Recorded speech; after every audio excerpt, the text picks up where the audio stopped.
Hi, this is Ed Rising, and welcome back to Ed's Pop-O-Matic podcast, a retro pop culture podcast where everything retro beats a new when you keep it in your heart. And that's very much the spirit of tonight's episode. As tonight we are going to revisit a discussion that we had only a few months ago. Harpo Marx Speaks, new CD and vinyl that's been released. And we have tonight our special guests, uh, Fred Velez, and we have the two producers on the project, John Tefteller and Oh, Daniel Coston. you can And try it so, again. It's Tefteller, but that's okay. Yeah, Tefteller. I'm sorry, John Tefteller, Yes. apologize, and Daniel Coston, the two producers on this project. And so I'm gonna send this on over to Daniel.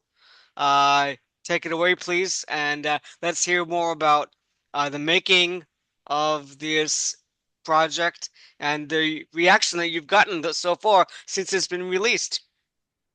Well, thank you, Ed, and thank you, Fred, and hello again, John. This show tonight really is much for me as it is kind of an update to the Harpo Speaks, the Riverside Symphony Concert. One, I wanted to do this when I wasn't in a hospital bed. It's a much nicer place being at home than there. So, Mm. although shout out to Novant for that. um, this has also just been an amazing journey. Obviously, it starts with John, who found the tape, and he can tell you that story shortly. But then between myself and John and Robert Espader, the third producer on this is really, for me, this is a story of love of the Marx Brothers, love of preservation, and also preserving a really amazing moment in time where Harpo wanted to be back on stage, wanted to entertain people, and said, "Hey, I've never narrated. People don't expect me to speak. Why don't I speak?" And this beautiful recording that John found and restored is testament to that, and that the work and the discovery of the Marx Brothers goes on. So since we released this record, the album has charted on two different charts on Billboard. It has gotten a lot of national press. For me, this is the beginning, hopefully, of something that John and I and Robert and others will continue in terms of bringing the good works of the Marx Brothers to more people. Now more than ever, we need the Marx Brothers in our lives. Whether it's 1926 or 2026, it's a darn good thing to have the Marx Brothers around. So, John, good to see you again. I say that a lot more the last few months. Good to see you again. But tell me a little bit again about. I know. Well, I should also mention that John first got into the Marx Brothers universe, the Marxiverse, from by working with Groucho in the '70s, which is an amazing story unto itself. And you have dedicated your life to preserving this beautiful comedy team. And this album, this Harpo Speaks album, is the next chapter in that story. So, what would you like me to do? Well, tell me a little bit first about how. Well, I would love to hear this. I don't know if they've heard the story about how you got involved working with Groucho, and then talk about the day-to-day searching for these amazing recordings that you've spent the last 50 plus years doing. Okay, well, I'm 67 years old, and when I was about 11, maybe a little bit younger than that, I discovered the Marx Brothers as a kid, and I also collected records. I always collected records. And I heard through reading books as a 11, 12-year-old kid, I read that they had done some radio programs and that they had made some records. And so I started looking for those records. In addition to all the other records I was looking for, I put that as a priority to see if I could find any Marx Brothers recordings. And I grew up in Southern California, not that far from where all the radio studios were and movie studios. And in the 1970s, in the early 1970s, you could go to swap meets, thrift stores, garage sales, and there would be entertainment industry folks who would be selling off things that they no longer wanted. And a lot of times that included record collections. And so I was able to buy a lot of record collections from industry people. And in doing that, I found a few things way back when that the Marx Brothers collecting community wasn't really aware of. Marx Brothers collecting community in the early 70s was pretty small. I mean, there were Marx Brothers fans, the revivals were happening in the theaters, but there wasn't like a nationwide connected network of fans really at that point. But I did find some interesting things. I found a duck soup radio commercial disc, and that's available now. It's been available for a while. It'll be available again when I put my release out fully restored, but there were several versions of it, and I found one of those, and I found a couple of other things from the 30s. I did some corresponding with Chico's daughter, Maxine, trying to locate the legendary Flywheel, Shyster, and Flywheel radio series, which, according to her, Chico had paid to have weekly recordings of that show delivered to his home after the broadcasts, and that she had had a complete set of them given to her by her father. And when she moved out of, I think it was out of California. Yeah, she was living in California. She moved out of California to New York. They disappeared. And she doesn't really remember. One version of the story is that she gave him to a girlfriend at the time and told him to keep him safe. I tried to run that down way back then and got nowhere because the girlfriend I couldn't talk to. I talked to her father, and her father knew nothing about it, said, oh, she doesn't have any recordings, and didn't even want me to talk to the daughter. So that ended that. So I don't know if that's true. There's also rumors that she just tossed them in the trash when she was moving and didn't even think of it. But the story I got when I finally found some of them, and I haven't found all of them, but I found a number of them, was that Chico was playing cards with a guy who was an associate producer on the television show All in the Family. And when he lost at cards, they were playing cards at his house. He went over and grabbed a stack of these aluminum recordings and said, well, here, this might be worth something someday. Take these with you. And this guy did. And he kept them for decades. And they turned up in the early 2000s. And I managed to get all of those. And so that's where those have come from. I'm off the track here, but I'm getting there. Anyway,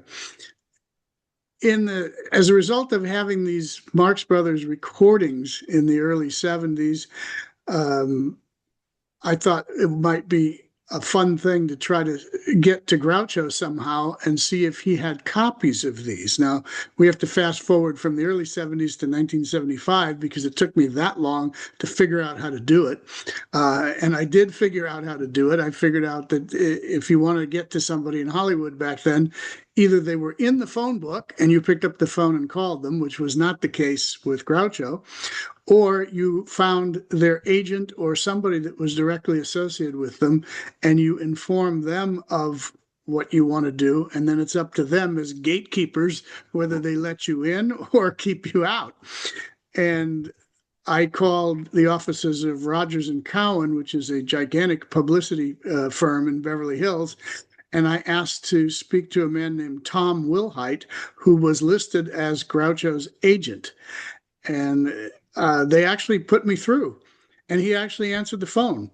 And he was a little baffled as to why I was calling because he didn't really understand what 1930s radio recordings were. He was a younger man, and that didn't really have much meaning to him, except that it was Marx Brothers, and he knew that because he was Groucho's agent of sorts at the time. And so he basically said, look, leave your information. I'll pass it along and I'll get back to you. Well, that's Hollywood talk for thanks for calling, but you're at the end of the line. Nothing's going to happen.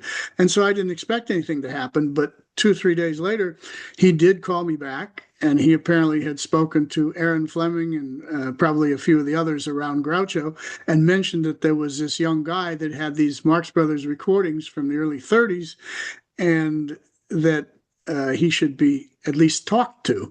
So he calls me back and he says, hey, this is Tom Wilhite from Rogers and Cowan. How'd you like to have lunch with Groucho on Sunday? And I said, Yeah, of course I would like to have lunch with Groucho on Sunday, but I have a little bit of a problem. He says, "What's that?" And I said, "I don't drive. I'm 15 and a half years old, going to be turning 16 soon. I don't have a driver's license. I have a permit, but my father would have to drive me. Is it okay if I bring my father?" And they said, "Yeah, sure, bring your father." So I called off in the distance to my father and I said, "Dad, you want to go have lunch with Groucho Marx on Sunday?" And he thought I was pulling a prank on him. He's like, "What?" And I said, "I have his agent on the phone, but you have to drive us to Beverly Hills to his home and we can have lunch with Groucho on Sunday." And he still thought it was crazy, but he said, "Okay." So I confirmed with Tom Wilhite that we were going to do that. And we showed up for lunch on that Sunday with Groucho, Aaron Fleming, Steve Stolier, the cook, Robin Heaney, and I can't remember who else was there, but I think that's pretty much it. And it was an amazing experience. It was the beginning of something that I didn't even realize that it was the beginning of something, but he had asked me to bring along the recordings so that Groucho could hear them. And I brought along the actual 16-inch transcription discs, and I brought along some reel-to-reel tapes because I asked him, I said, "Well, does Groucho have a reel-to-reel machine that he can listen to tapes? Because I doubt he has a player that he can play 16-inch records anymore." And he said, "Oh yeah, there's a reel-to-reel in the living room." So we had lunch, and Groucho was fun. He was very nice, very polite, very, very, very. It was like playing "You Bet Your Life" with an 85-year-old man. Slow to speak, but when he did, it was fun. And lots of little jabs and jokes. He thought my father looked like Abraham Lincoln, and he told him so. Anyway, um, we had a good time, and after lunch, we went into the living room, and I put one of my reels of shows up on their reel-to-reel machine, turned it on, and Groucho stood there for about 2 minutes, listened to it, didn't say anything. At the end of 2 minutes, he motions to turn it off. I turned it off, and he says, "Okay, it's enough for me. We were lousy on the radio. I'm going away. I'm going to go take a nap." And he walks out of the room. And I'm left with Aaron Fleming and Steve Stolier and a few others. And Aaron says to me, "Look, this is great stuff. We really would like to have this for our archives because the Smithsonian has asked Groucho to donate all of his material upon his death to the Smithsonian, and we'd like to have as complete a record of his career as possible. So can we pay you to make copies of these programs?" And I said, "Yeah, that's not a problem." And she says, "Okay, so would you like a job?" And I said, "You mean making copies of these programs?" She goes, No, another kind of a job." And I said, "What's that?" She goes, "Well, look, you found these things, and these are very rare things. These are things that people can't just go out every day and buy. What if we make an arrangement where you go and do your daily routine of looking for vintage things, and if you come across old photographs or records or anything with the Marx Brothers, you let us know what you find, and we'll pay for it for his archives. And if you want to, you can keep the originals, and we'll just make copies, and that's what we can do. We can pay you to do this." And I said, "Oh, okay, I'll have a driver's license soon, and I'll get to work on that."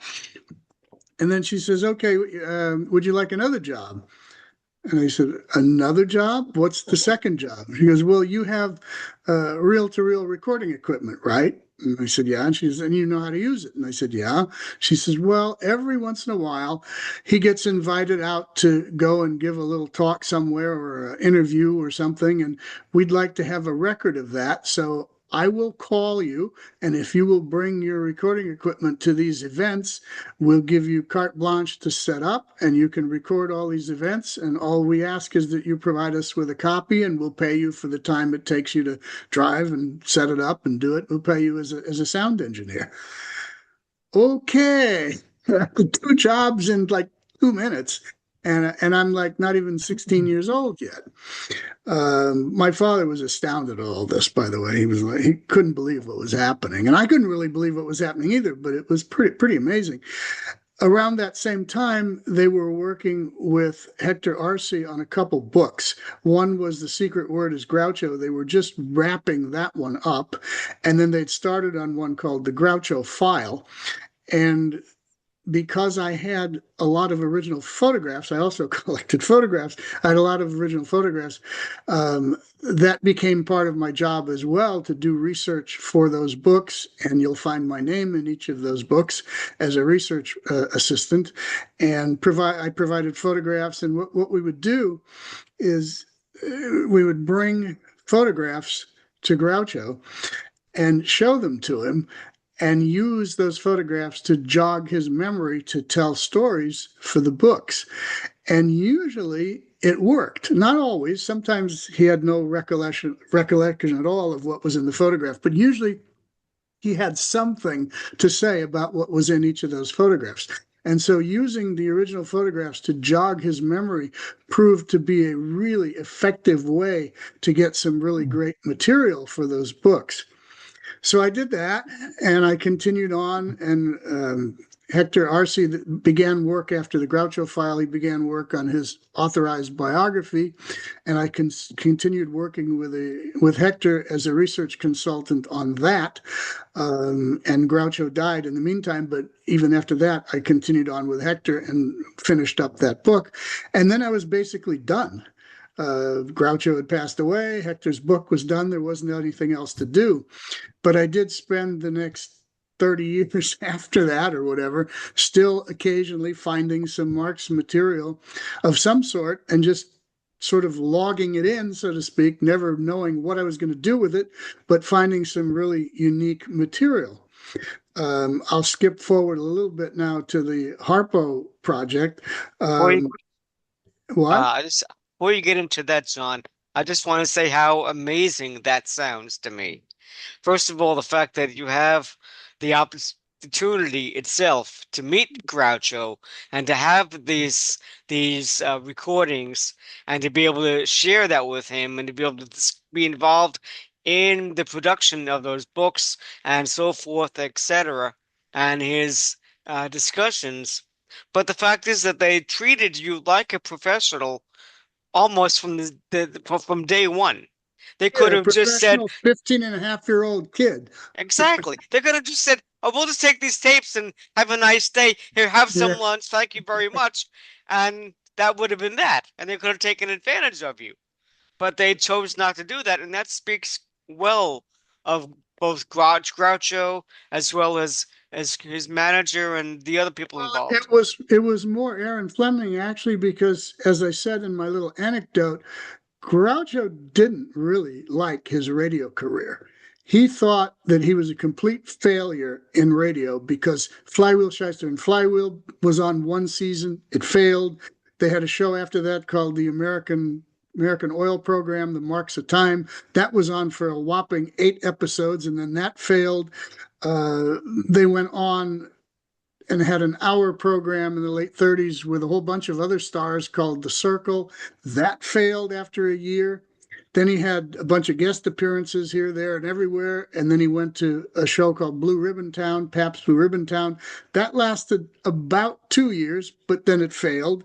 And so his memories of radio were not good, even though in retrospect, going back and listening to the programs that they did during that time, Flywheel, Shyster, and Flywheel is fabulous. It's like watching one of the Paramount films, but you're not watching it; you're listening to it. And a lot of the jokes that came from that show wound up in Duck Soup and all that. So it's a fabulous show. The other shows that they did are okay. They have their moments. There's some really great stuff within them, but they didn't succeed. And so Groucho felt he was a failure in radio, and the idea of preserving his radio career, he kind of shrugged that off, like, "Yeah, right, I'm going to bed." He wasn't real thrilled with that. But Aaron Fleming, and I guess to some degree Steve Stoliar, because he was there, had some ideas that, hey, it was a part of the Marx Brothers' career. They did radio. We should preserve this. We should make it a part of the Smithsonian donation. So we will make this happen. And Groucho, I don't think really ever listened to the programs. All I ever got him to listen to was that 2 minutes that day. In the future, and other times I was there with him at the house, he didn't really want to listen to any radio programs. He liked looking at photos. He liked looking at photos because they would jog memories of things. But radio was jogging, I guess, bad memories of failure. So he wasn't thrilled with that. But the people around him were, and it gave me a great opportunity to get out there and preserve a bunch of that material. So now I'll skip forward to the Harpo thing, because I guess that's what we're here for. About 5 years ago, maybe a little bit longer than that, I was selling something on eBay that I found somewhere. It was a performance recording of Alan Sherman, and they were on metal reference discs. They were obviously not something that was released. They were something that was recorded but not released. Maybe it was scheduled for release, but it never was. Anyway, it was a unique performance by comedian Alan Sherman. And I put this for sale up on eBay. And within a day or two after I had it up there, I got a message through eBay from Alan Sherman's son, Robert, saying that he would really like to buy this because he didn't have this and it was his father's and it would be important to him to have it for his archives. So I wrote back a very nice little note and I said, Mr. Sherman, I'm happy to remove it from eBay. I'm happy to give it to you. I just have one question for you. And my question for you is this. In 1964, your father and Harpo Marx did a series of shows at the Pasadena Civic Auditorium, at the Santa Monica Civic Auditorium, where Harpo appeared on stage with your father and did his own little thing. I just have a question for you. Do you have recordings of those stage appearances? Because I would love to have those for my archives. I'm a big Marx Brothers fan, a Marx Brothers collector, and I would really like to have those. And he said, well, I think I have one. I may have more than one, but I think I have one. And I said, all right, what is it? And he said, well, I think I have the recording from the Pasadena Civic Auditorium, the 1964 show. It was either early 64 or late 63. And that's the show where Harpo very famously announces his retirement from show business. At the conclusion of Alan Sherman's performance, he comes out, he plays the harp a little bit, and then he starts talking and tells the audience that he's going to be retiring from show business, and apparently goes on and on and on and has a lot of fun with the audience speaking. And I thought, well, that's a great thing. If Robert Sherman has that recording, that would be just fabulous, because I didn't know that that was recorded. I didn't know that it existed. So I made arrangements to take the Alan Sherman recording that I had out to Robert Sherman's home in Los Angeles, drove down from Oregon to do this. And I brought him the recording, gave it to him. He went and pulled a reel-to-reel tape out of his vast, he had a huge bunch of cabinets with all these reel-to-reel tapes in them. And he went and pulled one out. And he said, well, here's the one for you. And he handed me the box and he said, I'm going to let you borrow this. You can make a copy of it and just bring it back to me, because I don't have a way to make a copy here. I have a way to play it here, but I don't have a way to make a copy. And I said, okay. I said, can we play it? Can we hear a little of it? So he opens the box, and the box is clearly marked Pasadena Civic Auditorium, Alan Sherman and Harpo Marx. And I thought, okay, I'm finally going to get to hear Harpo announce his retirement. He fires up his reel-to-reel machine, puts it on, and it's not that show. Instead, it's the Riverside Symphony Concert, which Alan Sherman wasn't part of. Now, he may have been in the audience, but he wasn't part of the show. It was a performance by Harpo for a benefit for the Riverside Symphony. And at the conclusion of his harp playing, he did a adaptation by himself and Groucho of Peter and the Wolf, complete with the Riverside Symphony Orchestra providing the sound effects and the music. Now, this I had heard of as well, but I wasn't expecting to find it in a box marked Harpo and Alan Sherman at the Pasadena Civic Auditorium. So anyway, it was still Harpo. It was still something nobody had heard since 1963 when it was done, or 64. March. It's on the cover here, March 20th, 1964. Nobody had heard it since that night. And so I did, and I said, well, where's the Pasadena Civic? If this is what's in this box, where's the Pasadena Civic Auditorium recording? And he said, I don't know. He said, it's probably in another box, mislabeled somewhere, or I just don't have it. Maybe we erased it and maybe we put this on where that was. He goes, I don't know. I'll look, but I don't know. I have several thousand reel-to-reel tapes to go through to see if I can find it. Well, he hasn't found it to this point. I don't know how much looking he's done, but I'm going to encourage him to look some more after we see the success of this particular release. But anyway, that's how it got found. Very good. Daniel, why don't we talk a little bit more about how the release came together, how it started? I know we talked about this a few months ago, but John, and I really appreciate that. That's a great summary of how everything came about. Well, we really should go into that a little in more detail. So, Daniel, could you take it away a little bit more about how you got involved and how you and John came together, putting this together, please? Sure. John, of course, after he found the tape, spent a number of years restoring it with the work of his son, Joel Tefteller, and the work of Nick Berg. Nick's has done a lot of audio restoration. He did work on the Led Zeppelin documentary that came out a couple of years ago and really made it sound like what you hear on this recording. Obviously, John then got in touch with Robert S. Bader, who runs a lot of the Marx archives, written several books on the Marx Brothers. They were looking at another label to release this, and that label didn't come together. I had met John through another podcast. He was looking to reach somebody here in North Carolina. I helped make that happen, and he and I got in touch. And then around that same time, I actually got in touch with Robert Bader because I interviewed Nat Perrin, one of the Marx Brothers writers. In 1996, I found Nat in the Los Angeles phone book directory, much like John did back when, and convinced him to do an interview with me. And I still had those tapes 30 years later and got in touch with Robert. And Robert seemed to think what I did was cool. And one day, Robert called me and said, how would you feel about being involved with a Harpo Marx record? And I said, oh, yes. Oh, please. And told me what was going on. We originally were going to look at another label in California that I've been working with to present it. That didn't work out. And then that weekend, I was thinking about what to do next. And I remembered my friend Dolph with Ramsor Records. Dolph manages and releases recordings by a group called the Avett Brothers, which is a long-running group here out of the North Carolina area. And I was like, I should call Dolph and see who he'd recommend. Oh, wait, no, I can have Dolph release this record. And I thought about how I wanted to present this to Dolph. And I said, okay, so Dolph, you take this project on, you can say you've worked with the two biggest brother acts in American history. The Avett Brothers and the Marx Brothers.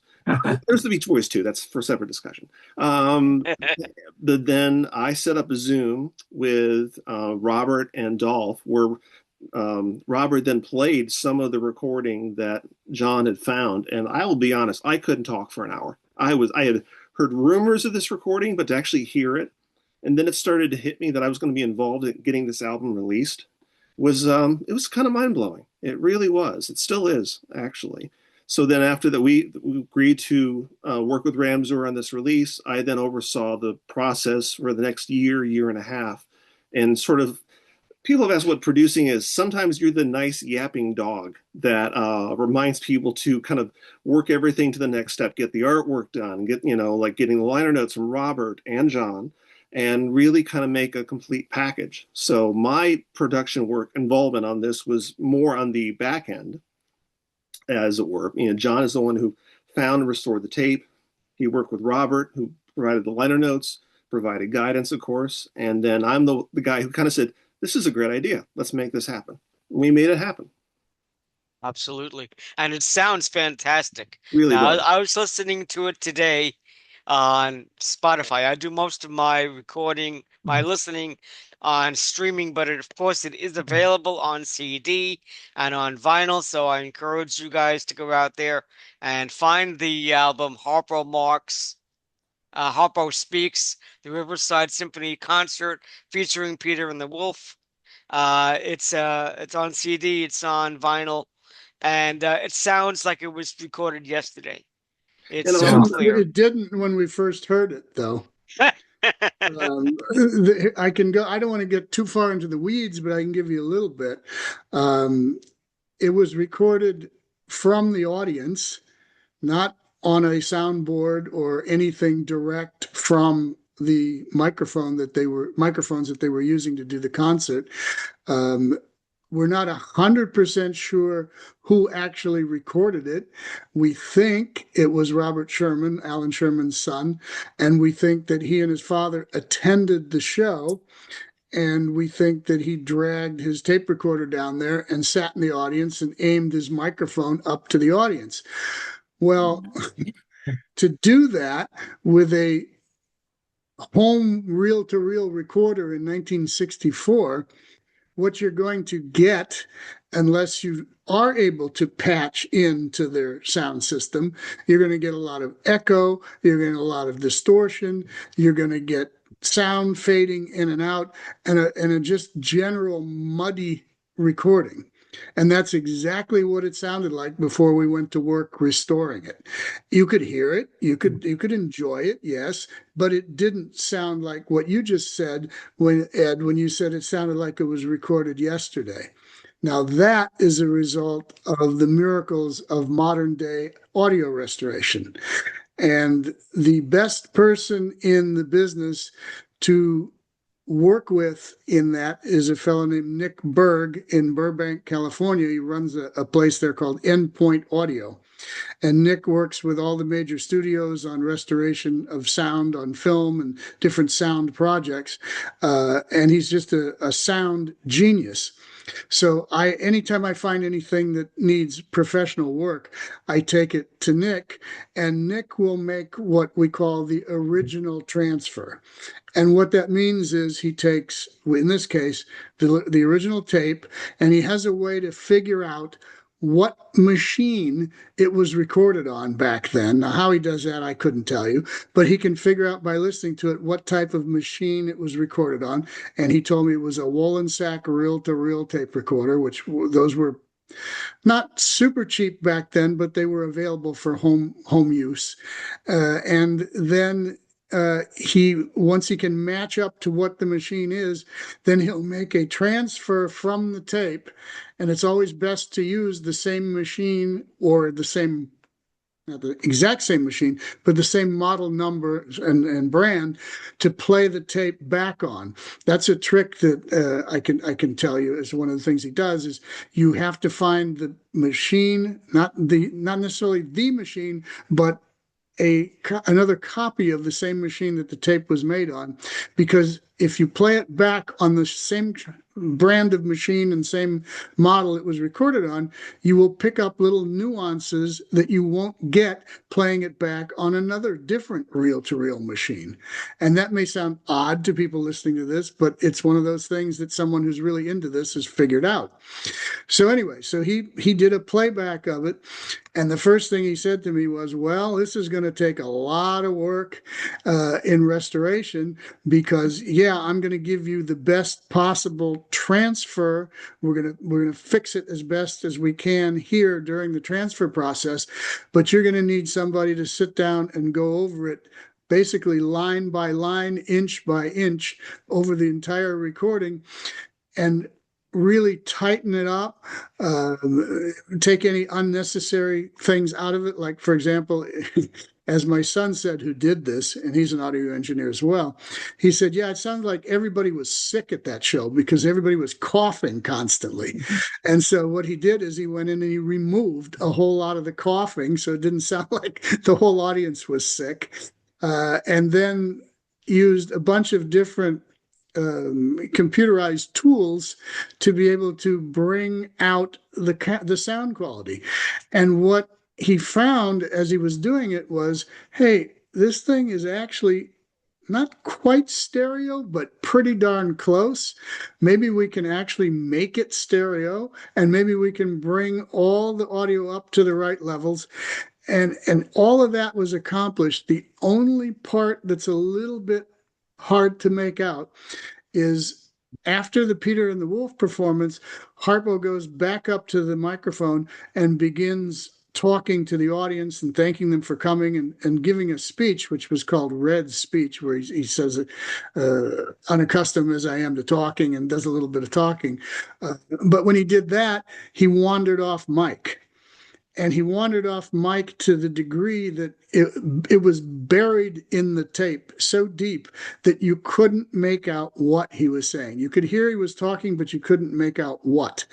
But if you've seen the Beatles documentary that Peter Jackson did for Disney, I believe it was on Disney, the Get Back sessions or whatever, there was a conversation between John Lennon and Paul McCartney that was surreptitiously recorded with a microphone hidden in a planter or That's something, right. and Yes.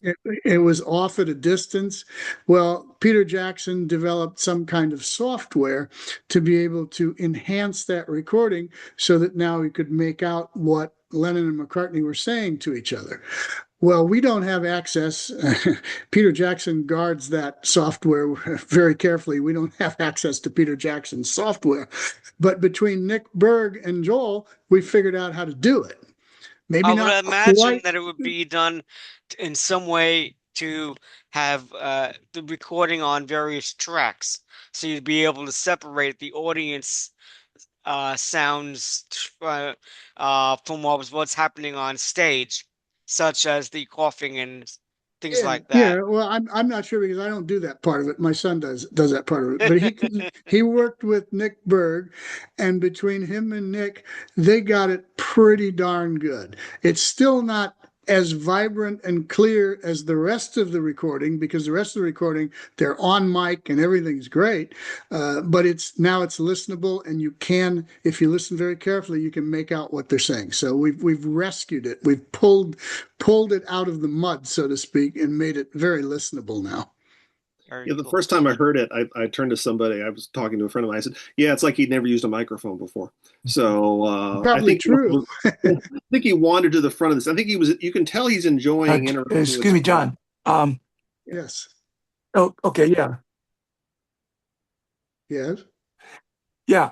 John, I think you mentioned last time we had the chat that Harpo was aware that the performance was being recorded, and he sort of like gave his blessing with the eye that maybe would be released later officially. Um, can you elaborate on that? I don't know that that's 100% correct, and I hope I didn't leave that impression exactly as you're saying it. I would say it this way. Um, since it wasn't recorded from the soundboard, since it was recorded from somebody in the audience, yes, he could look out and he could be aware that somebody had microphones sticking up towards his mouth and towards the orchestra. He could be aware of that, but I don't think the plan was ever to actually release it. I think because if it was Robert Sherman and Alan Sherman is sitting there with his son, and his son is sticking a microphone up towards Harpo and the symphony, I don't think Harpo's going to stop him and say, "Hey, turn that off. I don't want this recorded." I think he's just figuring, well, okay, Alan Sherman's son is recording this, and maybe, but we're not going to do anything with it. So maybe someday, maybe whatever. I don't know. There's no way of really knowing. Harpo's son, Bill, who we think also was there. I'm pretty sure he thinks he was there. He doesn't remember that it was recorded at all. He didn't remember that until it was played for him. So it's a little bit of a gray area. So no, we don't know anything other than he didn't stop it from being recorded, but I don't think the plan was to release it. Okay. Yeah, it's obvious that I he's just want having a to really good. add that Yeah, I go ahead. Yeah, I just want to add that I got the recording when it was released, and I thought it was marvelous. I love the recording is so good, and I love the photos in the CD version, including the one of Harpo doing the narration right there, which I think is very, very sweet and charming. And he's performing with the kid symphony, right, the kid orchestra right there, which is very cute. Notice he had to put on his glasses to read. Yes, and just put that up. There you go. What is And credit to Robert as well for finding that picture. He found that in newspaper coverage of the event. So we're still looking for the actual negatives. That was taken from a newspaper itself. But it's still out there. This is why we keep searching, why we keep digging for these things, because something may be out there that we didn't think existed or still existed, and it might be better than we hoped for. So Yeah. yeah, and I think um, John and I, you can speak to this better than I can. I've been lucky to found a lost Left Bank record. I found a lost Chad and Jeremy record from the '70s, literally in the backseat of my car. Well, Chad's archives were dumped in my car one day. The chance to find something that means so much to us as human beings, it's hard to describe. It's really something, you hope these things are out there that we're what if it's the what ifs. What if there's this recording that might be even better, or hopefully is better than what I dreamed of? It's why we keep doing this. I'll say it in a little bit of a different way, but with the same sentiments. Um, I've spent my life looking for these rare radio recordings of the Marx Brothers. And every time a new one pops up, and they do still pop up, amazingly, they are still some out there hiding, and we do find some. But every time they pop up, uh, I I heard one a few months ago. It was an episode of The Circle from 1939, and it popped up in a collection of a lady who had worked for NBC at one time and had something to do with the ad agency that handled the show. Anyway, she had recorded one of the episodes, and it was one that had never previously been heard since 1939. And I put it on and I listened to it, and I got chills as I was listening to it. And it was just once the Marxes, Chico and Groucho, started their routine, because they did a routine on each one of these shows. Once they started their routine, which was actually pretty good, it was just like hearing it for the first time. It's an amazing feeling. And that's why I do what I do. There's a line in that particular recording in which Chico flubs his lines. He goofs up his lines, whatever it was he was supposed to say, and he corrects himself. And Groucho ad libs to the audience, "That's okay, Chico. Nobody's listening to this show anyway." Because it was right at the end of the run of the series. It had been canceled. They knew they were going off the air, and so now he's joking about nobody's listening to the show anyway. So, and when I hear stuff like that, it's like, wow, that's amazing, and we get to hear that now, and that will be available as part of one of my releases in the coming years. Now, I've heard some of the Marx Brothers radio stuff, and one of that stands out for me is the Big Show with Tallulah Bankhead, and routines that Groucho and Tallulah get into, and then also Enzio Pinza, which I thought was very funny, where Groucho is doing a send up of Some Enchanted Evening, which was Enzio Pinza's big number. I thought that was hysterical. The Big Show performances, and there's more than that one. There's actually, I think, six of them with Groucho. Only one of which is kind of circulating around with collectors.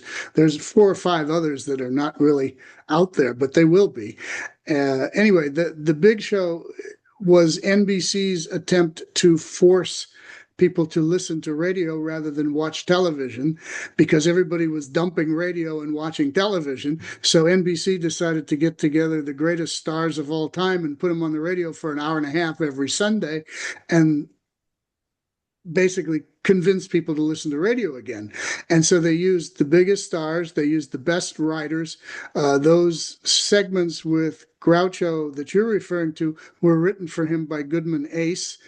from the program Easy Aces, but Goodman Ace was very familiar with Groucho's character and a very good writer. And so it's top-notch stuff when you get Goodman Ace writing for Groucho. And that big show and the other ones that are will be coming for release eventually are also very, very good. But they're 1950. The stuff that I mean, I like stuff from 1950. I'm not trying to say that that's not interesting or anything like that. Where I really find myself really amazed is the stuff out of the 1930s, because that's prime Marx Brothers. By the time you get to 1950, Groucho was on You Bet Your Life. Harpo and Chico were playing county fairs in Las Vegas and whatever, but they weren't the Marx Brothers as a team anymore. And they're interesting and they're fun, and you don't want to not ever hear any of that. But the really prime stuff is the radio they did in the 30s. That's just so good. I found one a year or so ago that it was a show they did when Benny Goodman gave up his program one night in 1936. He gave up his program because he was going on the road, and he let the Marx Brothers run his radio program for one night in 1936, a Camel Caravan. And the performance they do on that show is just tremendous. They're doing routines from Animal Crackers, and it's just like really fun stuff. So that's the stuff that gets me excited. And that one just turned up a couple of years ago. And that was the show you were looking for when you and I first met via that podcast. So I'm thrilled to hear that you found. You remember. Yeah. Oh, yeah. You remember. Yeah. Well, they didn't have it there.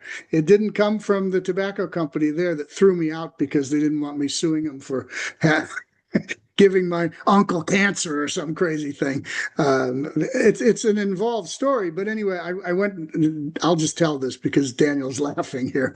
I came to North Carolina because the guy that had run or was a huge Benny Goodman archivist told me, because I asked him, where is the Benny Goodman show that the Marx Brothers did that night? I said, it's a legendary program. Do you have it? And he says, no, I don't have it, but I can tell you where it is. It's at the Tobacco Company in Raleigh, Durham, Winston-Salem. Yeah. It's at the Tobacco Company in Winston-Salem. I said, are you sure? And he says, yeah. I said, I went there and they let me in there, and they have all these 16-inch transcription discs in there. And I went through every one of them and transferred them and made copies. And I said, well, you don't have the Marx Brothers one? He goes, well, it was the Marx Brothers.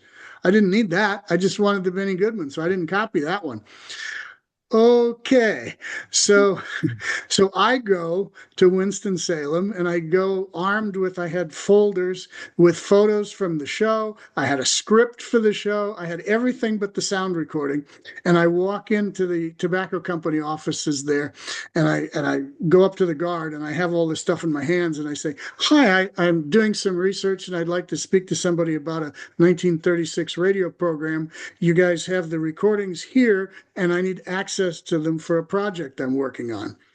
And the guard looks at me and he goes, who are you here to see? And I said, well, whoever I can see that can help me get access to these programs. And he goes, you don't have an appointment with anybody? And I said, no, I do not. And he says, well, there's the door, you can leave.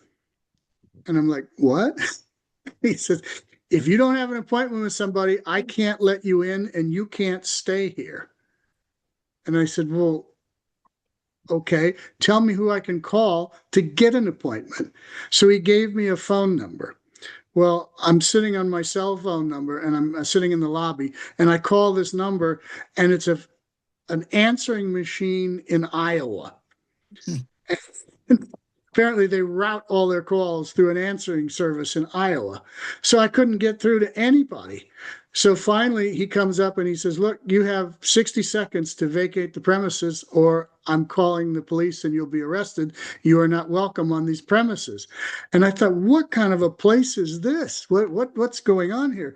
Well, I found out, after being surreptitiously thrown or unceremoniously dumped out of that place, I found out that they get things like this all the time. Not people coming in to research Marx Brothers radio programs from 1936, but people coming in there with different excuses to try to serve them with lawsuits for killing their relatives with tobacco.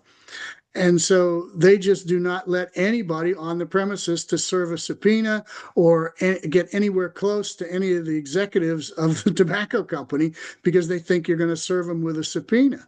And I had no intention of doing that. I had nothing to do with that, but that's their policy, that you can't get to them. Well, I found out later, long time later, that they dumped all those transcriptions. They're no longer in Raleigh-Durham or Raleigh-Durham, Winston-Salem. They're no longer in Winston-Salem. They dumped them, and so the Marx Brothers one went with the dump. But I was able to find another collection of an old-time CBS engineer that actually had recorded it off the air when it was broadcast. And so I do have it. I don't have the entire program. I have a lot of it. And the lot of it I have is just amazing. What I don't have, and I can tell you there's success and there's failure. What I don't have is I have the skit, the main skit of the Marxes on the show. But what I don't have is Harpo's performance on the show. The recording picks up just as he's playing, or just it ends just as he's starting to play, or whatever it is. And what I read in the script is they say that that particular performance of Harpo was filmed for experimental television in 1936. Now, I've tried to figure out where that film could be and haven't had any success with that, but the audio recording doesn't exist. It is possible that since it was a television experiment, that film is somewhere, but I have not yet been able to run it down. But anyway, there's another interesting sidelight of what we do to find these things. That's Hopefully it interesting. wasn't part of the dump. It very well could be. So much has been What's interesting destroyed. to me is that here you have a product that has not been released in over 66 years now, right? Or 63 years. 1963 was when this recording was done. 64, yeah. 64. So you're talking 62 years. And you have the Marx Brothers, which have not been there's no film made from them even before that. So how did you and Daniel and whoever else was involved come to obtaining the rights to release this on a CD and on vinyl, etc.? I'll start Well, on this one. Yeah, go ahead. Okay. Yeah, Well, go ahead, Daniel. I want to hear your take on it. okay. Well, in the Harpo Speaks, with this one, we actually Robert Bader actually purchased the rights to the tape from the Sherman family, and then everybody's fine with that. For the radio recordings, I'm going to defer to John on this one. There is, this is a long time since these things were released or recorded. Again, it's a miracle some of these things have been found, but there's actually, I'm going to defer to John on the rest of this answer. Okay, well, the Harpo part is correct, yeah, because in order to release the Harpo Speaks that we're talking about, you needed permission from the family, first of all, which we got because Bill Marx had tears in his eyes when he knew that this thing was recorded and got to hear it for the first time. And he made the decision for the family that it could be released because it was just such a great performance. And you need permission from the Sherman family because Robert Sherman had the tape. Whether he recorded it or not, we don't know for positive, but we think he did. And that's enough to pay him some money to be able to use it because we're Right. just so grateful that he saved it all these years. So no problem with that. As far as the radio stuff, it's a real tricky situation. That's why I wondered what Daniel was going to answer that question. Here's what's really, I guess, the reality. The programs were never specifically copyrighted, although in a lot of cases the scripts were. So then it's a question of, were the scripts renewed? Were the copyrights on the scripts renewed? If they were, then it's a matter of who renewed them. Is it the Marx Brothers? Is it NBC, CBS? Who is it that did it? But some of these things, they didn't copyright them because they didn't see any need to. It was a one-off performance on live radio. They never expected that 80 years later somebody would come along and say, "Hey, we like to release this again. We need your permission." Well, in a way you do, and in a way you don't. If there's a copyright on it, yes, you do. If there's not a copyright on it, you sort of just play to the idea that it's not public domain, but if somebody wants to complain and somebody wants to say they own it, okay, we'll work it out with them. But that's about the best you can do, because there's no real public records you can go to try to figure all this out, except for the Library of Congress. You can go there and see if there's anything copyrighted. But as I said, for example, the Flywheel, Shyster, and Flywheel scripts, those were copyrighted, but they never renewed the copyright. And so in 1987, Michael Barson, who I believe is still with us, went to the Library of Congress, found the scripts there, and published a book of the scripts of Flywheel, Shyster, and Flywheel. And he could do it because the scripts were now public domain. Yeah. That made me. I actually bought that book when it came out, and I forced my debate partner in high school to do sketches from those scripts. And my friend is now, I think he's a sergeant with a CMPD. So it's funny how these things, the travels we take through life, but. It was like discovering a whole new Marx Brothers movie or show, because a lot of the material that was used and that was written for Flywheel ends up in Duck Soup. It's by two of the same writers, Nat Perrin and Arthur Sheikman. Yep, and you hear them working out routines in the Groucho Chico kind of dynamic, which you got some in the movies, but not as fully developed as it is in the Flywheel scripts. So I'm really excited. And John, can you say how many shows you found of Flywheel? Well, we have about 8. Okay. And I say about 8 because we don't have 8 complete ones.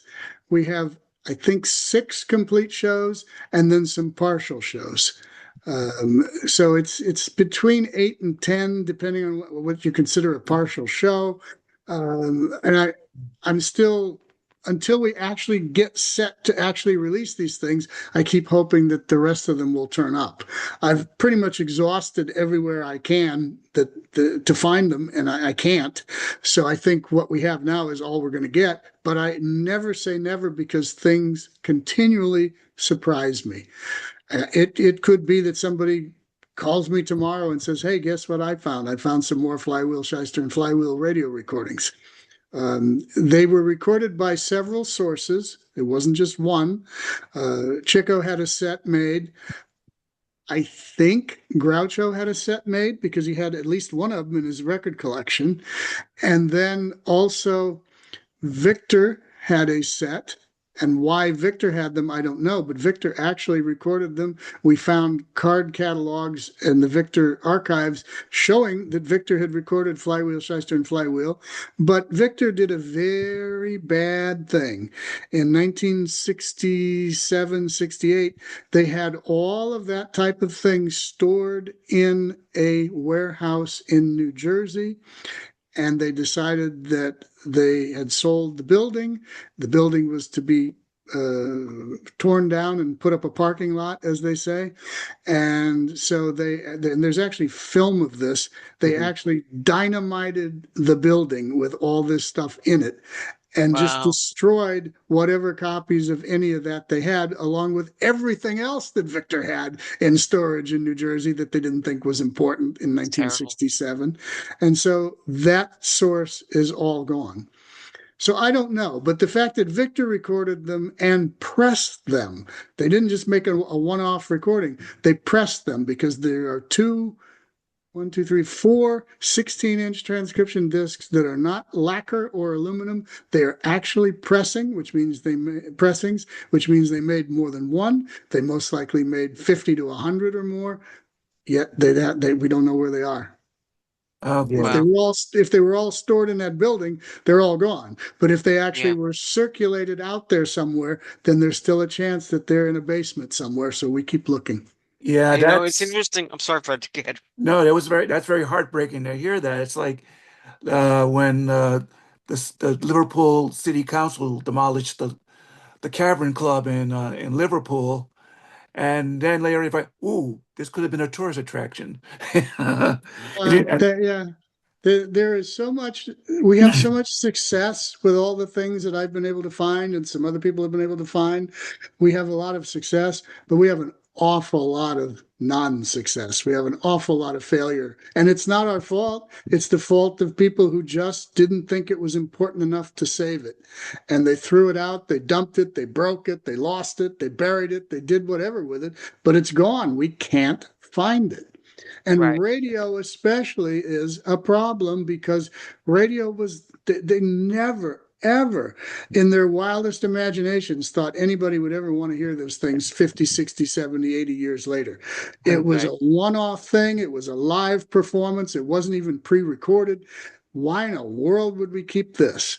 Why? Well, Right. that's why you have to look at people like Jackie Gleason, who immediately he bought the kinescopes for Well, yeah, his some of honeymoons and so forth.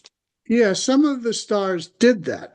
Groucho did not. He had a few things here and there, but again, I spent a bunch of time earlier in the podcast talking about how distasteful radio had been to him. So he wasn't exactly anxious to save radio recordings. Right. Uh, Chico had saved them, but only for a little while, and then somehow they fleetingly disappeared. Yeah, it just wasn't a thing on a lot of celebrities' plate to save it. It just was like, save it for what? Bob Hope saved a bunch of stuff because Bob Hope wanted to reuse his jokes over and over again. Yeah. And so he saved lots of stuff. Jack Benny saved lots of stuff. George Burns saved lots of stuff, but the Marx Brothers didn't. And so it becomes my job to try to piece all this stuff together after all these years. And I've done a good job, but I recently had um, gotten some information from Robert Bader. He's putting together his latest book, and he's doing a section on radio, which won't really conflict with my book. It's more of a complement to it. But anyway, he's putting together a complete log of all of the radio appearances of the Marx Brothers. And it's multiple pages long. And when I look at that, and then I look at what we have a fraction of what they did. Yeah. And it's What not a could big possibly be out fraction. there? Yeah. It's Yeah. not a big fraction. Now, fortunately, Wow. we have some really great stuff and it's really fun, but you can look at the list of what they did and shed a few tears that most of that will never be found. Yeah. Yeah. Well, you know, Mhm. It's just gone. there's a film that TCM shows every now and again. It's about the restoration of film and the need, particularly with film and also with music as well, or which I guess is the main focus at the time. But anything that's an audio type of presentation or a film type of presentation as to how that is stored, how it has to be taken back out and then restored and restored again so that this way we don't lose the great films of yesterday. Okay, well, I'm Um, going to stop you right there. Film is getting attention in that way. Maybe not as much attention as they should or as they would like, but they are getting a lot of attention. People like George Lucas and Steven Spielberg and Martin Scorsese have come together to fund different restoration projects. Hugh Hefner, the guy from Playboy magazine, spent a bunch of money having the Sherlock Holmes series with Basil Rathbone and Nigel Bruce restored. There's film preservation is ongoing and happening. Radio preservation is really at the sad end of the line.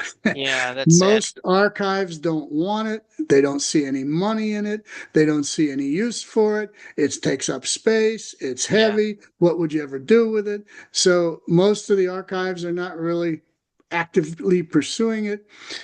Private collectors do. I do to some degree, and I yeah, have thousands and thousands of radio programs that I've saved. But Every time I turn around, I hear about more that got dumped because they called around trying to find somebody that would want them, and everybody said, "I don't want those. No, I don't want those." Where if it was vintage film, people would have said, "Oh, I want those." So Mhm. radio gets the short shrift, or however you say it, Yeah. short shift. All the Yeah. more reason for us to celebrate this release of Harpo Speaks, the Riverside Symphony concert featuring Peter and the Wolf. Let's turn our attention a bit more to that actual recording. Oh yeah, because we're kind of Um, veering all over the place here, but it's yeah, my fault because I like to talk about preservation and but we're vintage learning things. so much, and we Well, this is appreciate that, again, this John. is really cool for me. John, I don't get to talk to you often enough, and the last time we did this, I was not up for talking that much. So Did this is okay considering the situation. Yes.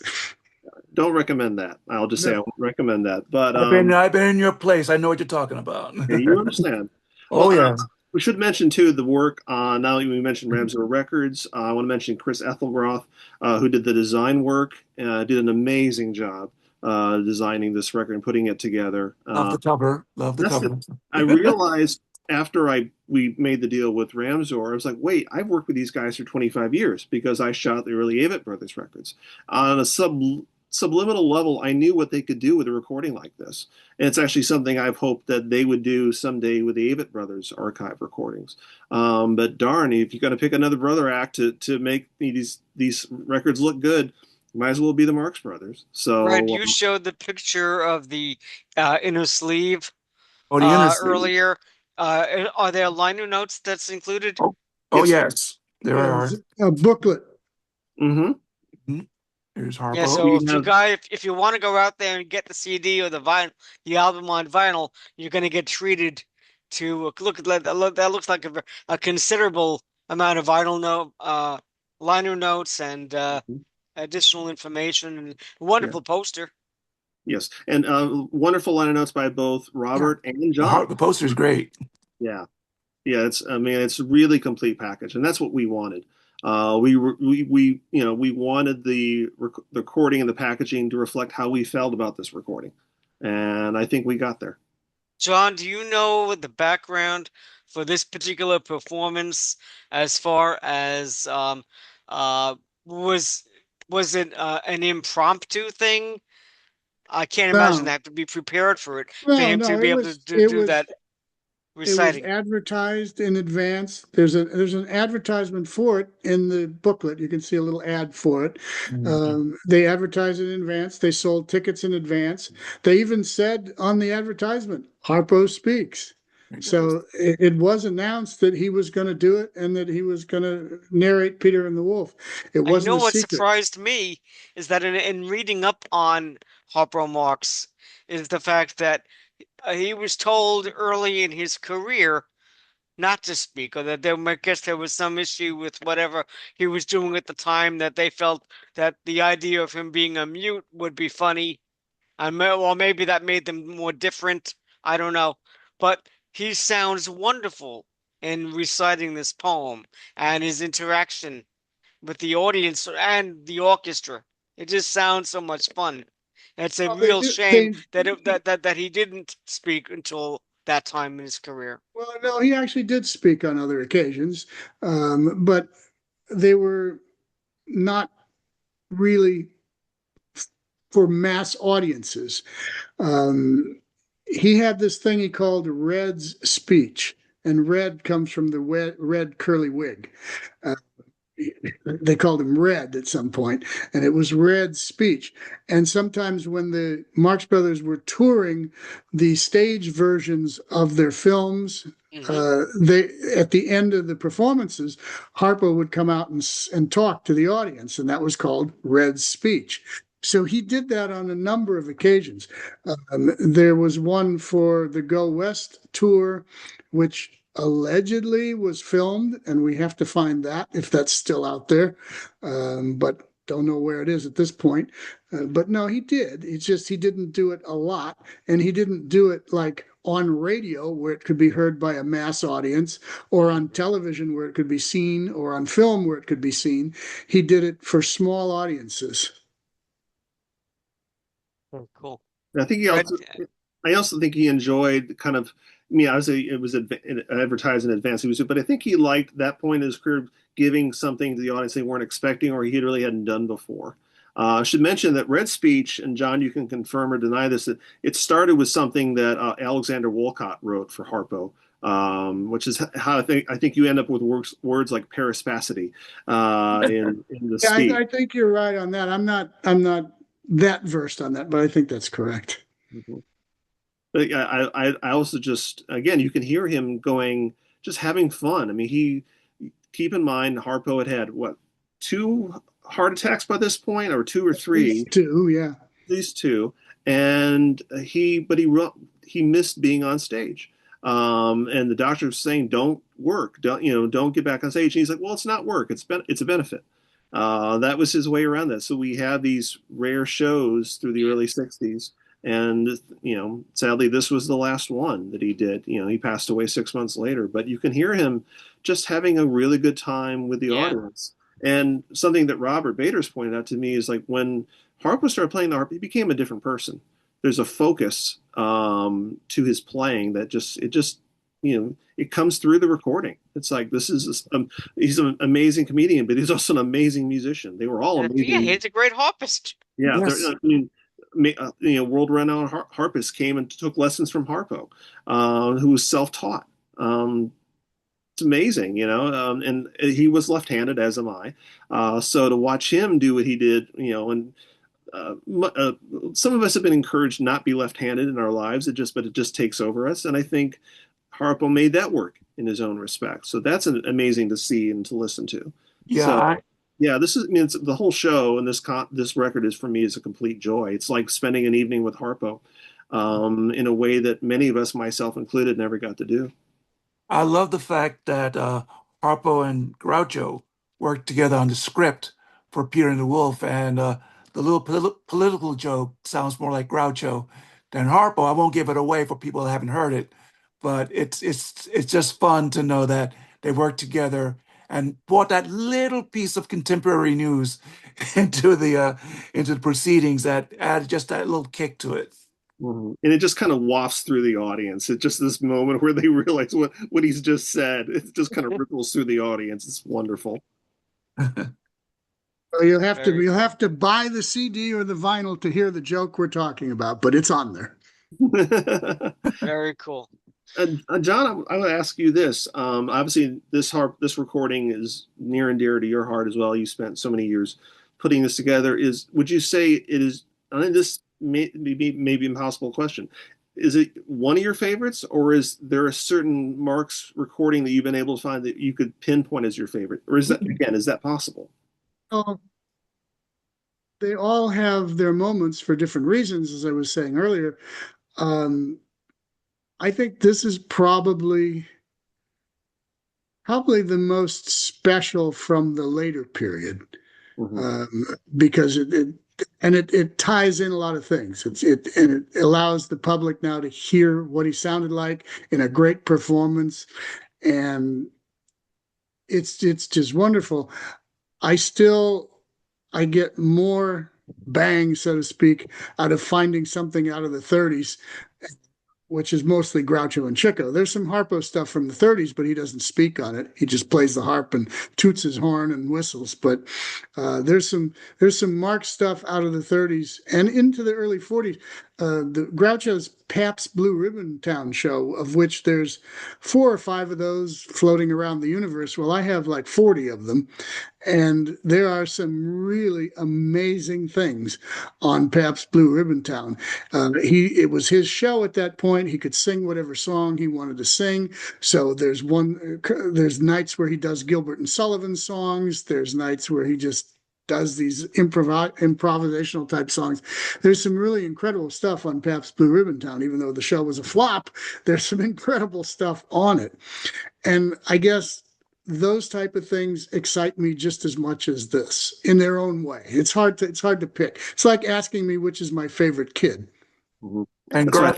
And Groucho met his second wife on that show, who used to be married to Leo Corsi. Right. Yeah, there's some stuff about that. I'll let Mr. Bader's book speak to Yeah. that, but there's some scandal related to that. So Right.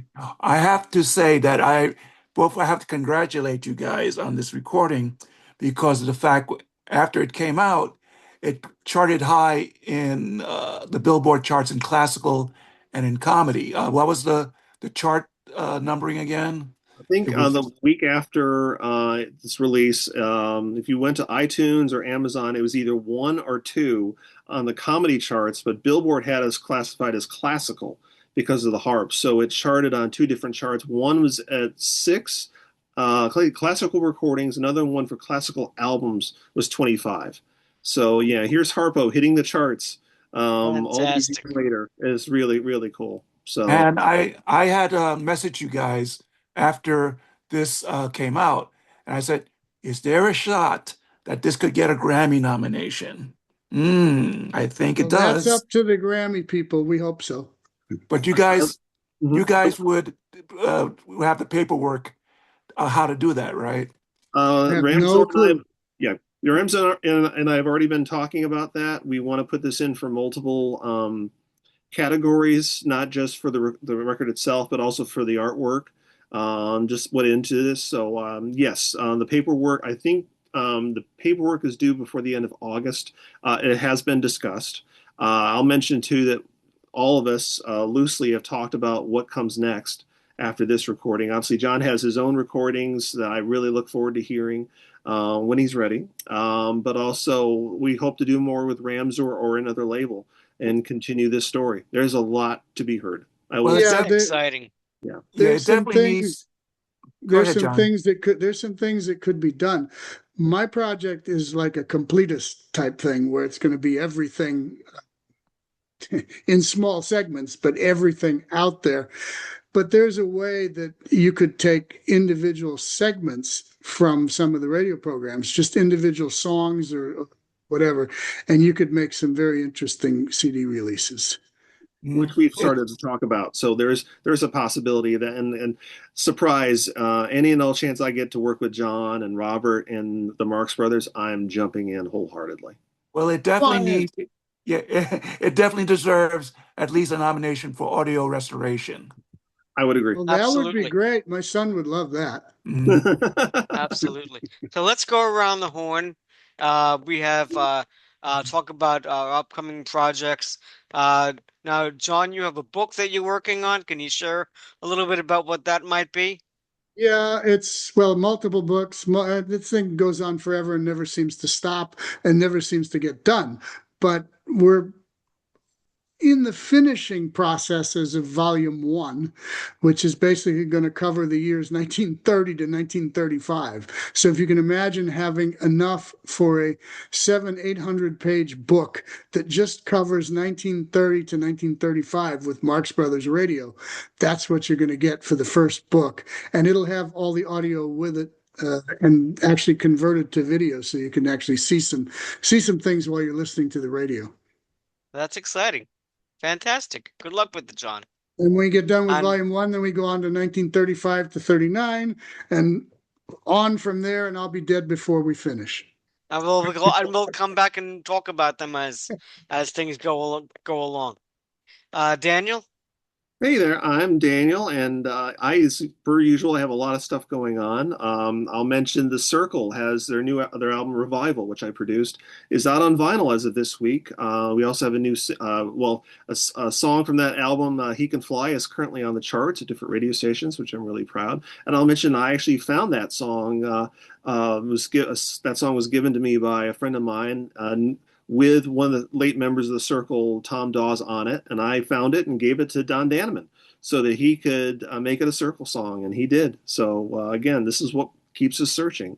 I'll mention Strawberry Alarm Clock, which I photographed and been working with Big Stir Records. Their album is out August 7th. I'm really excited about it. Double gatefold vinyl, so yay vinyl. Let's see. I am working with the Chad and Jeremy Archives on a double album of unreleased recordings over the last 50 plus years. I've been working on that the last 2 years. Look for the announcement about a Kickstarter for that later this month. As a bit of news, I've been working with Tony Valentino of the Standells, talking to him about a project, getting his story down. And really, a lot of cool stories. I've enjoyed it, and is always working on a few more things. Once again, it's my joy and honor to say that I'm Daniel Coston, and I've been working with the Marx Brothers. It's a really cool thing that was not on my bingo card, as the kids say. But Did you ever think you'd be Fantastic. able to say that? Did you ever think you'd be able to say that? No. What I was thinking of all the kids who used to knock me. He's like, "You're into the Marx Brothers?" You're like, and I also want to now. I want to go back and say, "Yeah, I was weird, and I did work with the Marx Brothers." So Now you could yeah. now you could say to them, yeah, yeah, yeah, yeah, yeah. Especially if, and hopefully we get some sort of Grammy nomination. That I'm smearing that all over my my Facebook pages. That'd be beautiful, man. Beautiful. Okay, Fred, take it Okay, away. well, I'm the author of two books on the monkeys who were influenced by the Marx Brothers. A little bit me, a little bit you, the monkeys from a fan perspective, and a little bit me, a little bit you too, the monkeys from international fan perspectives. And I will be at the M60 convention of the monkeys on September 4th, 5th, and 6th, which will be in New Haven, Connecticut. If you could see the little QR code right there, if you point your little cameras on that, you can get all the information from that. And also on Facebook, you could look up the M60 convention on Facebook, and it will give you the information there as well. But like I said, your little cameras pointed at the QR code, and you should get all the stuff instantly through that.